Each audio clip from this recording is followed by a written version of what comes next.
Hello class 7, welcome to history lecture. Today we will do revision of the chapter Crusades.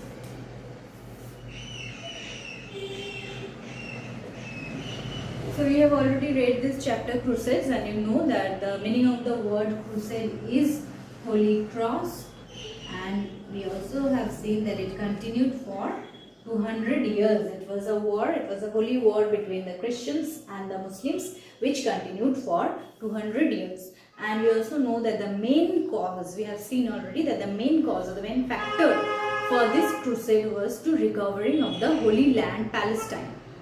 The Muslims considered it as their holy land, and the Hindus considered it, the Christians considered it as their holy land, Palestine. So Palestine was the bone of contention for which both the Christians and the Muslims started their holy war, that is the crusade. And the word crusade came from the Holy Cross of the Christians. So we see that overall there were total 8 crusades, but main 4 crusades are important for our syllabus which we have read. And in this first, second, third and fourth crusades we have seen more or less the Christians lost in the first crusades. Of course they were in better position. There was huge massacre of the life of the Muslim people, but from the second, third and fourth we see there was a complete massacre of the Christians. And today mainly our main focus will be on the causes and the results of the crusades, the causes and the after effect or the effect of the crusades. There we will see first the causes or the motives. Causes and motives are similar. Carefully listen to this, that causes and motives are similar. If you ask what are the motives of the crusades and if you ask what are the causes of the crusades, more or less the answers will be same. So in causes and motives, what we have seen that the main causes was the recovery of Palestine, and different class of people had different motives. These motives actually are the causes for the crusades. So Palestine was the main cause. Recovering the Holy Land Palestine was the main cause for the crusades. Apart from these, we see that the Pope has separate motive. Pope wanted to rule over the entire Christendom. Pope wanted to be the head of the entire Christian world. So this was the motive. Then there was the knights.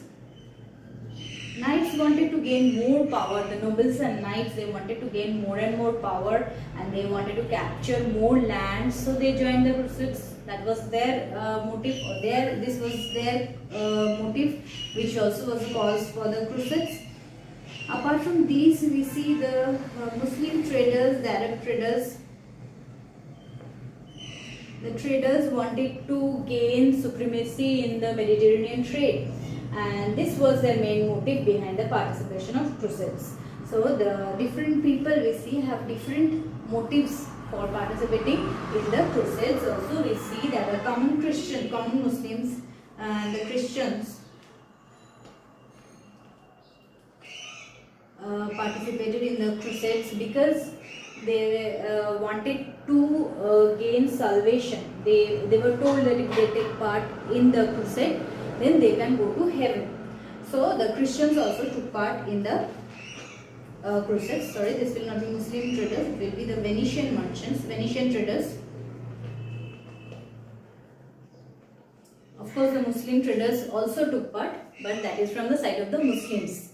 From the Christian sides we are doing who took part and what was their motive. So in Christian side we will mention about the Venetian traders, and from the Arab sides we have the Muslim traders who also took part.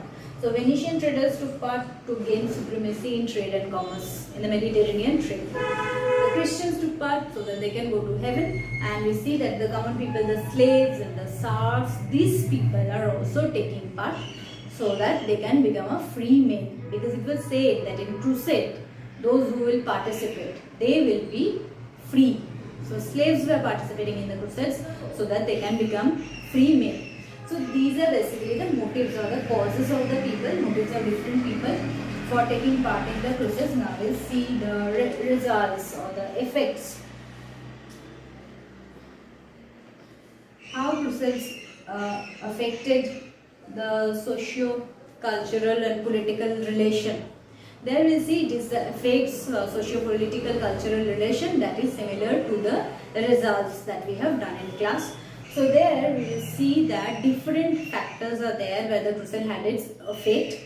culturally we see that different customs and language of the Arabian. First we'll do the effect on culture, then we'll see society, then we'll see politics, then we'll see economy. So in every field the crusade had its effect. Culture, society, politics, economy, in every field crusades had their effect. So culturally we see there was different customs and culture of the Arabians and the Christians were merged. The Christians are mixing up with the Muslims and different customs came to be known to each other, and there was a growth of a fusion culture during this time because many of their customs and culture were adopted. And then we have the language.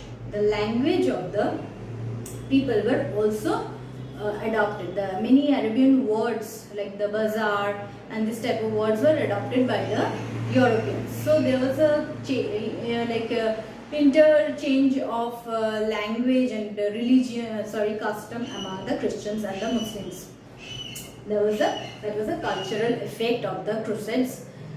And then we have the society. In society we see there was different changes of the crusades, where we see that there was the growth of new towns. That was a huge development as a result of the crusades. New towns are developing because of the economic factor, that is trade and commerce developed as a result of the crusades.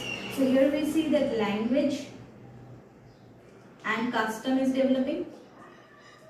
A new type of language and custom is being interchanged. Economically we will see that trade and commerce is developing. Trade and commerce was developing economically. That we did first. Why? Because it had impact in the society. Because of the development of trade and commerce, we see that there was a change in society. The European people came to know about the luxury items of the Arabs, and this luxury lifestyle came in the European society. Many luxury items like perfumes, stones and beads and jewelries, these luxury items came to be known to the European people from the Arabs. So there was a change in the social life because they started living a luxurious life and they started importing things from the Arabs. So economically we see trade and commerce is developing, which also led to the growth of town, which is again a social development. So social and economic factors are very much interlinked, and socio-political factor is also very much interlinked. Because of the growth of town, we see there was the political administrative system developed. So these were all results of the crusades. Towns are developing. Because of development of towns, there was, we see that political administrative system developed, and people we see that gained their freedom. In town, the town people are gaining their freedom, and the administrative system where mayor is the head of the town, this type of administrative systems are coming, which is also socio-political development. And there we see there was a separation economically. We can see there was separation of industry, that is craft industry and agricultural industry was separated. So there was development of trade and commerce, there was separation of industry, agricultural and craft industry, and due to this social developments were there, that is there was a new culture developed, a new relation developed between the Arabs and the Christians, between the Europeans and the Arabs, where they started exporting goods they started exporting goods to the Christians. The Arabs were exporting, and the Christians, the Europeans, were importing many luxury goods, luxury items from the Arab people. This had a political impact because towns were developing, and due to this growth of town, many new political class emerged, that is the bourgeoisie class. This class emerged as a result of the growth of town, which is also a result of the crusade. So this growth of this political class, the position of mayor emerged, the growth of bourgeoisie emerged. These classes developed, these were political classes, they developed as a result of the growth of town, and growth of town occurred because of the crusades. So crusades indirectly led to the growth of the bourgeoisie. So these are basically the results or the effects of the Crusades. So you can get the question, what are the results of the Crusades, how the Crusades affected the socio-cultural and political changes in the European continent. So these are basically the results of the repercussion or the effects of the Crusades in the cultural, social, political and economic field during this time. Thank you.